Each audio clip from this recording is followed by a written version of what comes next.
Saudara, Timnas Indonesia U23 gelar latihan jelang hadapi Malaysia di pertandingan terakhir Grup A Piala AFF. Pelatih Gerard van den Berg menyebut Malaysia tim yang kuat, namun ia tetap optimistis mampu meraih kemenangan. 23 pemain mengikuti sesi latihan yang digelar di lapangan Madia Senayan Jakarta Minggu sore. Pelatih Timnas U23 Gerard van den Berg bilang timnya dalam kondisi prima. Gerald menyebut Malaysia tetaplah tim yang kuat. Meski begitu, Gerald tetap yakin Garuda Muda mampu meraih kemenangan. Yeah, I think every game is important and also against Malaysia is important. But I think they had a good team, very good team. And I think they have a lot of good players. So I think we have to try to win that game again. My confidence is always that we are okay and that we can win the game. And I think the opponent had to do the same, because if you already think that you can lose, you will lose. But I think that we are prepare ourselves well, and we know that Malaysia is a really strong team. But we will make a battle of it and try to win. Timnas Malaysia U23 juga melakukan latihan terakhir jelang lawan Timnas Indonesia U23. Pelatih Nafuzi Zain menyebut latihan fisik dan mental disiapkan untuk melawan Indonesia dan tekanan dari supporter tuan rumah. Pelatih Nafuzi tetap optimistis mendapat hasil maksimal dan melaju ke babak selanjutnya. Kita cuma just sama seperti biasa yang kita prepare sebelum ni. Yang penting kekuatan mental dan serta keyakinan diri yang tinggi lah kita yang perlu kita extra effort untuk malam esok.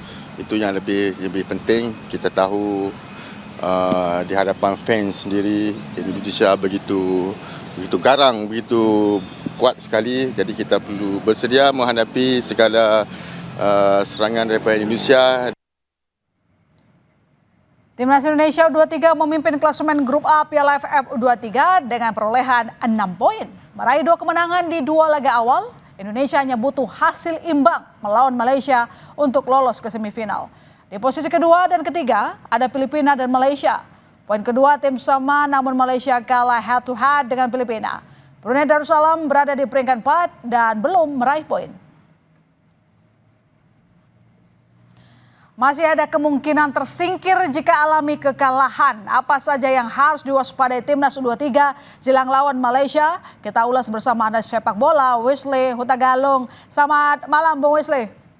Selamat malam Pak. Ya, melawan Filipina menguasai pertandingan, namun penyelesaian akhir masih memprihatinkan. Apa ini akan jadi masalah melawan Malaysia? Ya, permasalahan kita jelas sekali terlihat sejak mulai menit ke-60 kita kehilangan kemampuan menguasai permainan, dan ketika berganti pemain saya mencatat ya ketika melawan Filipina itu perbedaan nyata ketika Donitri ditarik keluar, kemudian Rahmat Arjuna ditarik keluar menit ke-70-an 71 kalau tidak salah. Kemampuan kita menyerang langsung benar-benar kendor, dan pergerakan dari sisi kiri kita benar-benar melemah tidak dibandingkan di babak pertama, terutama ketika kedua pemain yang saya sebut tadi itu bermain. Jadi ada catatan untuk tim muda itu memang konsistensi ya Pak. Dengan turnamen yang waktu istirahat yang minim, itu untuk anak muda, konsistensi itu menjadi sebuah catatan penting dalam sebuah turnamen. Artinya dari sisi pertahanan kita masih punya banyak koreksi ya Bung? Pertahanan oke, masih karena kalau menurut saya melawan Brunei kita tidak mendapatkan ancaman yang nyata. Melawan Filipina pun tidak terlihat ya. Filipina cuma melepaskan berapa kali, 4 kali serangan, cuma 1 target. Ini berbeda ketika menghadapi Malaysia, karena apa? Bukan soal teknis lagi, tapi ini soal mental, dan kerap kali kita mengangkat pertarungan melawan Malaysia itu di atas teknis. Jadi faktor non teknis akan menjadi permasalahan. Jadi semoga Gerard van den Berg sebagai pelatih dan timnya bisa mengembalikan konsentrasi pemain-pemain muda kita hanya ke teknis. Jangan main-main non teknis, karena itu pintar sekali Malaysia akan mengganggu kita. Oh, jadi kalau misalnya melawan Malaysia nanti, riskankah jika pelatih Gerard van den Berg merotasi pemain? Rotasi selalu pasti ada ya Mbak, karena pelatih tahu kondisi pemainnya seperti apa, dan setiap game plan, setiap strategi itu diracik sesuai dengan kondisi tim dan lawan yang akan dihadapi. Nah, saya melihat bukan karena secara Indonesia, bukan karena kita orang Indonesia, tapi melihat gaya bermain Malaysia nggak istimewa banget. Oke. Kalau babak pertama kita bisa bertahan di babak kedua gaya bermain kita menghadapi Brunei, menghadapi Filipina, saya yakin kita nggak usah ngomong seri, kita ngomong menang. Oh Tapi gitu. itu mentalnya jangan diganggu oleh faktor non teknis. Oke. Tapi kan begini, memang di atas kertas kita unggul ya di klasemen A begitu, dan Malaysia ada di bawah kita. Tapi tetap saja kan kita harus setidaknya imbang, jangan sampai kalah begitu. Jadi catatan-catatan apa yang bisa Bung Wesley sampaikan? Mungkin evaluasi dari permainan dengan Filipina kemarin, karena kan jangan lupakan sejarah kita bermain dengan Malaysia, kita lebih banyak kalahnya daripada menangnya gitu loh, Bung. Ya tadi saya katakan tadi beberapa tahun lalu ya, saya harus mundur ke sebelum era Sintayong. Kita tuh kadang-kadang inferior lawan Thailand, lawan Vietnam. Sebenarnya kita bisa unggul lawan Malaysia, tapi karena terganggu oleh emosi ingin memperlihatkan bahwa kita lebih dikdaya dari Malaysia. Jadi permainan emosi itu yang mengganggu teknis.